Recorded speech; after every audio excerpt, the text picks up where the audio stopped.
Hey everybody, I am so excited to be here with you tonight. I'm Steph from Cheapskate Cook and welcome to my kitchen. Today we are doing the no makeup thing and just the leftover clothes from church this morning. But we're going to be baking some of my favorite stuff because it's fall themed food. I am not the person that thinks you need to put pumpkin into every single thing from September to October.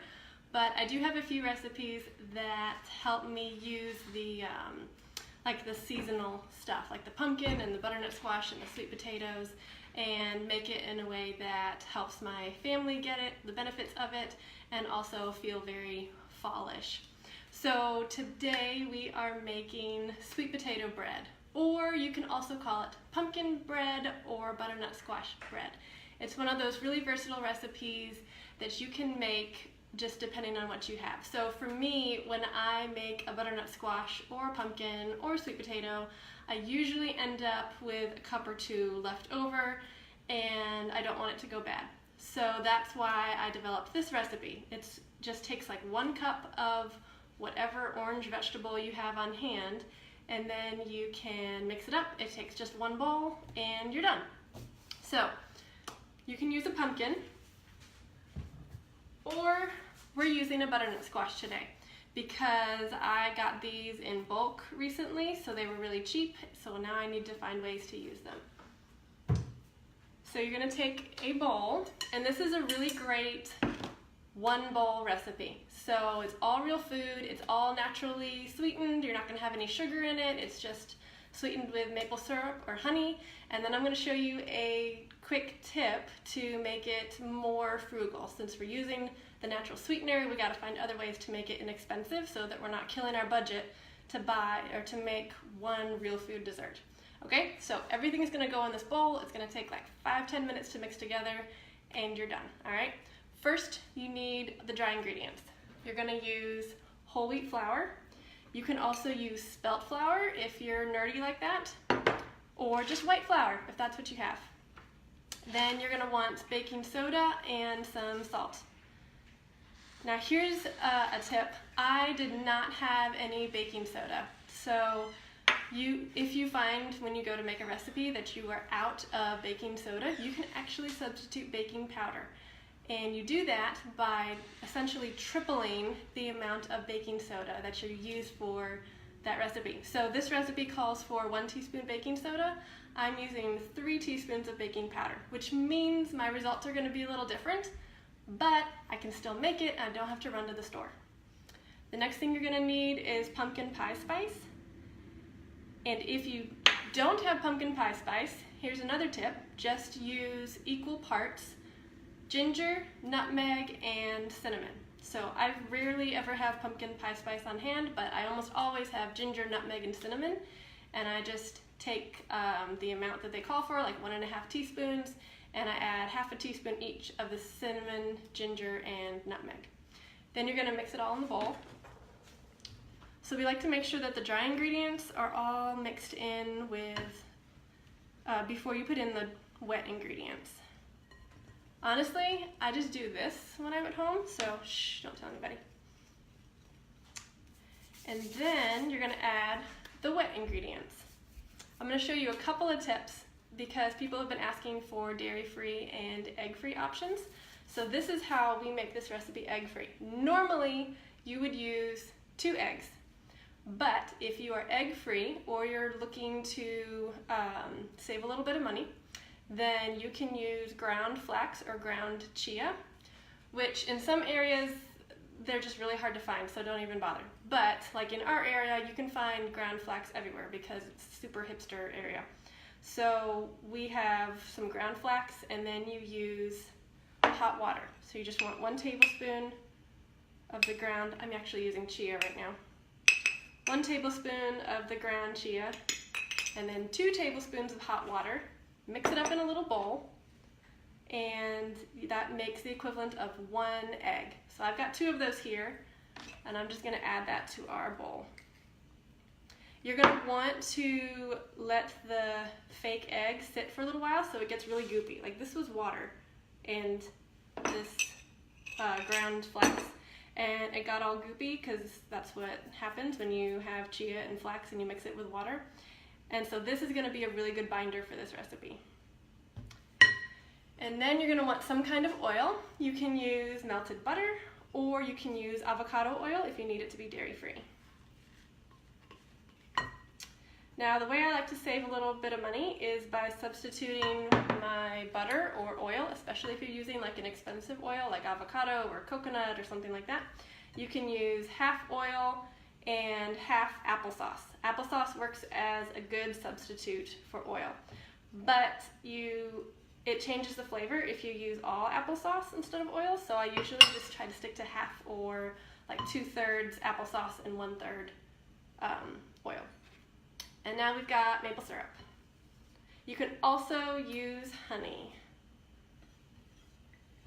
So we've got that. Now this is the leftover butternut squash.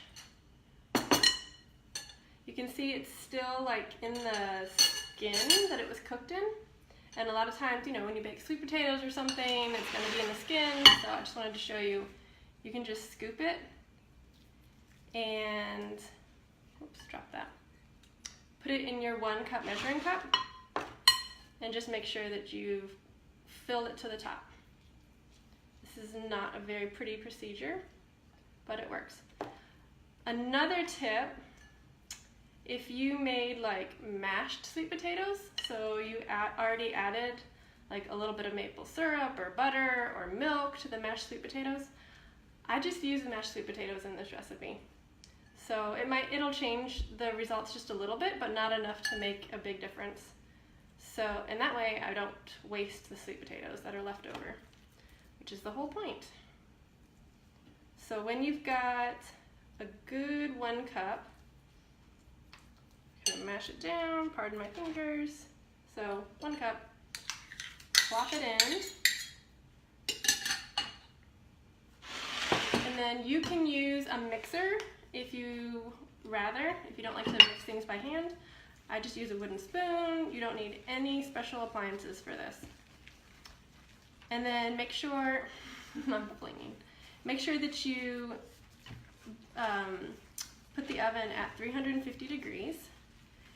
And the cool thing about this recipe is that you can use it in a regular loaf pan, or you can use it to make muffins. So just use a muffin pan and use the muffin papers.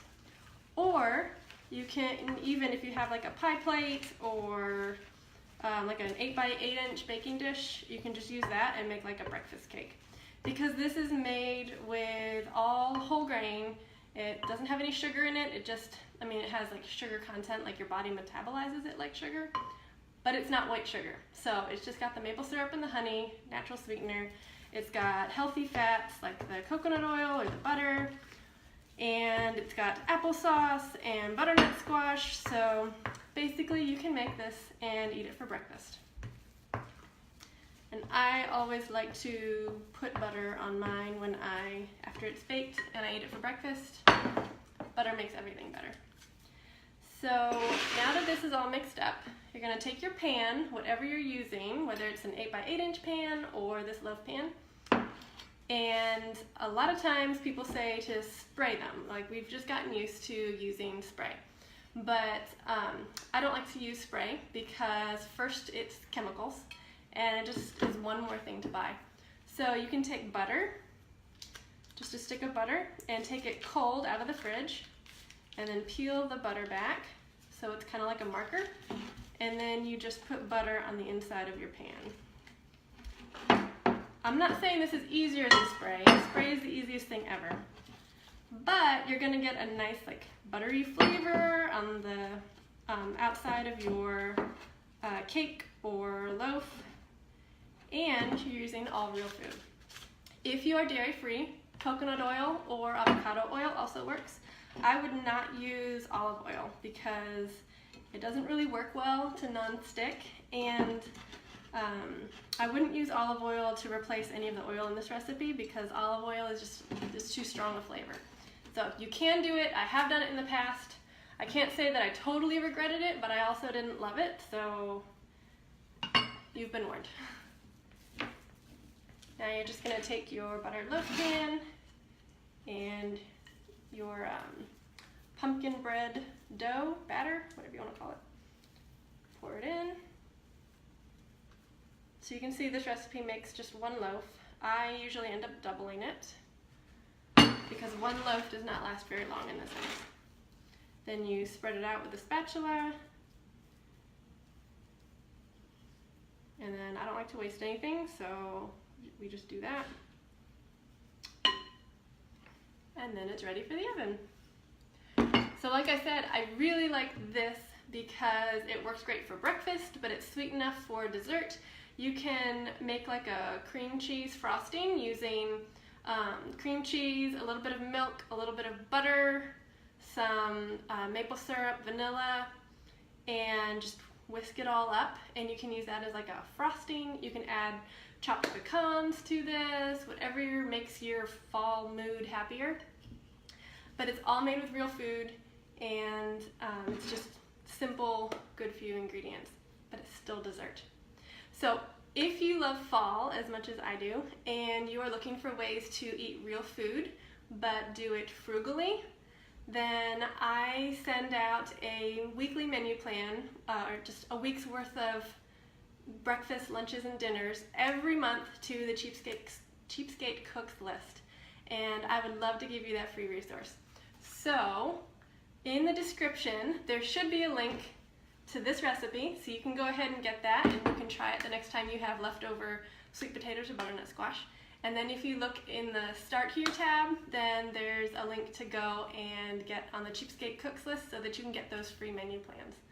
I am really excited to have been able to show you this. Thank you so much for stopping by. And I want to invite you to join me every week. We're going to probably start a little bit earlier so we can get some natural sunlight in here. But every Sunday on Facebook Live, and we explore different ways to save money, eat healthy, usually through a recipe. But thank you so much for coming, and I'm so glad that you stopped by and visited my kitchen.